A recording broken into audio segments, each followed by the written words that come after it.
Live in रिलेशनशिपमध्ये राहणाऱ्या प्रियकराच्या हत्येची घटना ताजी असतानाच नाशिकच्या वाडीवरे परिसरात रागाच्या भरात प्रेयसीच्या अंगावर चारचाकी घातल्याचा धक्कादायक प्रकार समोर आलाय। या घटनेत 33 वर्षीय रुपाली पाटील यांचा जागीच मृत्यू झाला। पोलिसांनी दिलेल्या माहितीनुसार नाशिक शहरातील अंबड सिडको परिसरात राहणाऱ्या रुपाली पाटील आणि दीपक सौंदाने यांच्यात मागील 3 वर्षांपासून प्रेमसंबंध होते। 2 दिवसांपूर्वी कंपनीच्या कामानिमित्त दोघेही चारचाकीतून वाडीवरे परिसरात गेले होते। दरम्यान सांजेगाव येथील हॉटेल मिरची परिसरात आल्यानंतर दीपकने कार थांबवली। यावेळी दीपकने मद्यपान केल्याची माहिती देखील समोर आली आहे। वाद वाढल्यानंतर दोघांमध्ये झटापटही झाली। त्यानंतर रुपाली या कारमधून खाली उतरल्या। याच वेळी संतापलेल्या दीपकने कार थेट रुपाली यांच्या अंगावर घातली। कारची जोरदार धडक बसल्याने त्या गंभीर जखमी झाल्या। त्यानंतर कार रिसॉर्टच्या प्रवेशद्वारावरील लोखंडी गेटवर जाऊन आदळली। मात्र उपचार मिळण्यापूर्वीच रुपाली यांचा मृत्यू झाला।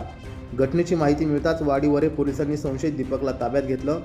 पोलिसांच्या चौकशीत रागाच्या भरात रुपाली यांच्या अंगावर कार घातल्याची कबुली दीपकने दिल्याची माहिती देखील पोलिसांनी दिली आहे। या प्रकरणी वाडीवरे पोलीस ठाण्यात संशयित दीपक विरोधात अपघातासह खुनाचा गुन्हा दाखल करण्यात आला असून घटनेचा पुढील तपास वाडीवरे पोलीस करत आहेत। नवतेज महाराष्ट्र ब्युरो, वाडीवरे, नाशिक।